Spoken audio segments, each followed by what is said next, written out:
حاضرین محفل، تمام معزز سامعین، آج میں کسی دوسرے کام سے یہاں پر آیا ہوا تھا۔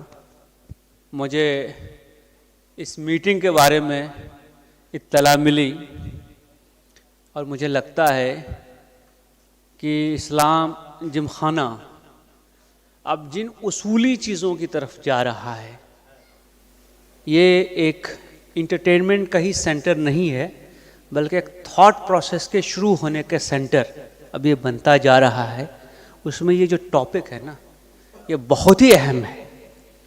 اس کا درد شاید ہم کو اس لیے نہیں معلوم ہوتا ہے کہ ہم میں سے کوئی شخص جیل گیا نہیں ہے، اور خدا نہ کرے کہ کوئی وقت آئے کہ ہم میں سے کوئی شخص یا ہمارا کوئی عزیز جیل کی یا حوالات کے سلاخوں کے پیچھے پایا جائے، مگر اس کرب کو بیان کرنا ناممکن ہے، اس ذلت کو، اس رسوائی کو بیان کرنا ناممکن ہے جو کہ کسی شخص کے اریسٹ ہونے پہ اس کو محسوس ہوتی ہے۔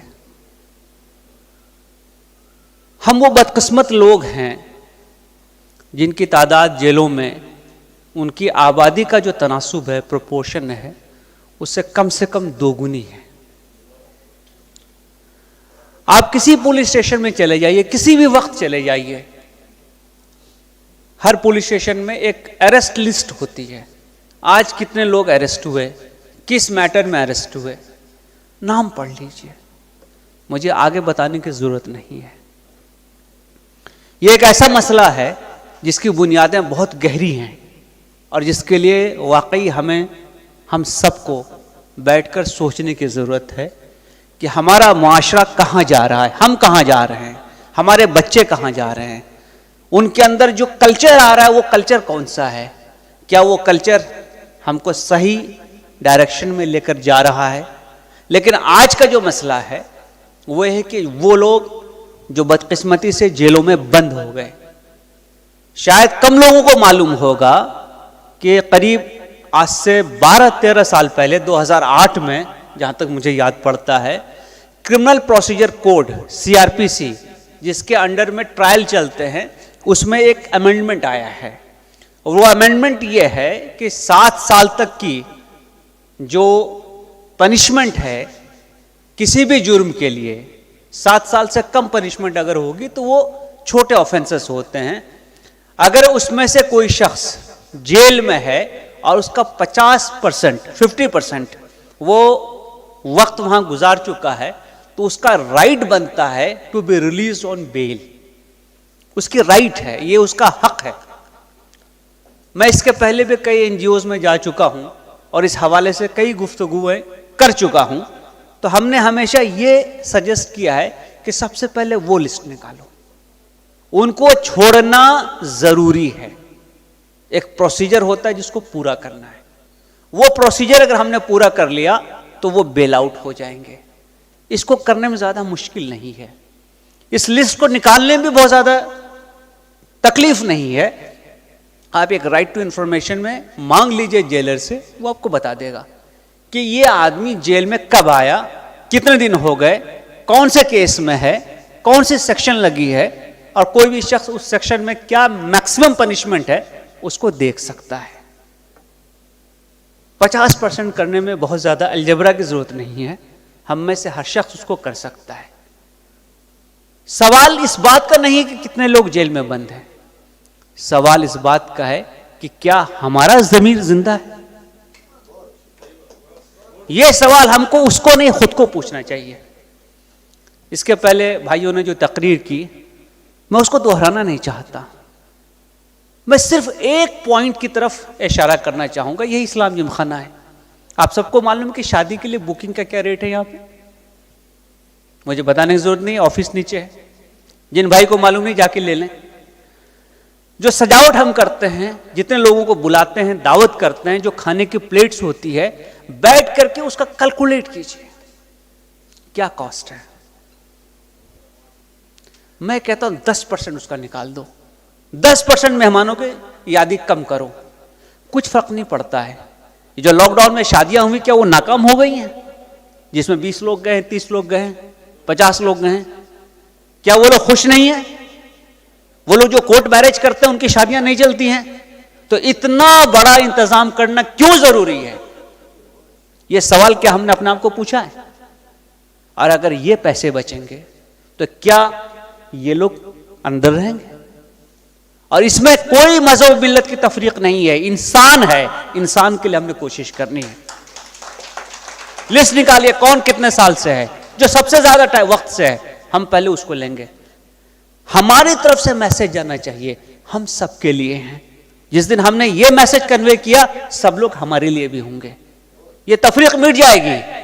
آج جو ہم یہ چھوٹے چھوٹے خانوں میں بٹے ہوئے ہیں، محلوں میں بٹے ہوئے ہیں، فرقوں میں بٹے ہوئے ہیں، اس کی بنیاد وہاں ہے کہ جیسے ہی آپ نے اپنے آپ کو ڈیفائن کرنا شروع کیا، کس چیز پہ؟ اچیومنٹ پہ نہیں، اسکرپشن پہ. جو چیز آپ کو اپنے ورثے میں ملی ہوئی ہے. میں مسلمان ہوں، ورثے میں ہوں. میں ایک کمیونٹی سے بلانگ کرتا ہوں، ورثے میں ہوں. اس میں میرا کوئی کنٹریبیوشن نہیں. میں اگر ایک اچھا انسان بنتا ہوں تو اس کے لیے مجھے اپنی کوشش کرنی ہوتی ہے. وہ میری آئیڈینٹی ہوگی، وہ آئیڈینٹی میں ثابت کروں نا. مجھے معلوم ہے کہ یہاں سے ہر سال شوقیہ عمرے میں کتنے لوگ جاتے ہیں. شوقیہ عمرہ رجب سے شروع ہوگا، شعبان، رمضان، عید وہاں پڑھ کے واپس یہاں عید پڑھنا. بھائی اللہ کے دین میں صرف ایک حج ہے، جسٹ ون حج. اس کے علاوہ آپ 1 کروڑ بار کر لیجیے، وہ نفل ہے. جب کبھی سوال ہوگا نا تو یہ پوچھا جائے گا کہ تمہارا پڑوسی وہ بھوکا مر رہا تھا، وہ جیل میں سڑ رہا تھا، اور تم کہاں تھے؟ ہلٹن میں، حرم کے سامنے، اوبرائے میں، مدینہ میں. کیا یہ ہمارا فریضہ ہے؟ ہم کو سوچنا چاہیے. دیکھیے ہمارے مذہب میں جس چیز کی سب سے زیادہ ضرورت ہے نا، آپ دیکھ لیجئے، فرض بہت آسان رکھا گیا ہے. 2 رکعت فجر کی، 4 ظہر، 4 عصر، 3 مغرب، 4 عشاء. فرض یہی ہے. بہت چھوٹی چھوٹی چیزوں کو فرض رکھا گیا ہے کیونکہ وہ سب سے ہو سکتا ہے. اس کے آگے جس چیز کے بارے میں اللہ نے قرآن میں سب سے زیادہ ذکر کیا ہے وہ انفاق ہے. اپنا مال اللہ کے راہ میں خرچ کرنا. کتنی صورتیں اس پہ ہیں انفاق پہ. حتیٰ کہ یہ کہا گیا کہ جس نے اللہ کے راہ میں اپنا مال خرچ کیا اس نے اللہ کو قرض دیا. قرآن نکال کے پڑھ لیجئے. یہ نہیں کہا گیا جس نے 50ویں بار عمرہ کیا وہ اسے اللہ کے راہ میں خرچ کیا ہے. یہ نہیں کہا گیا.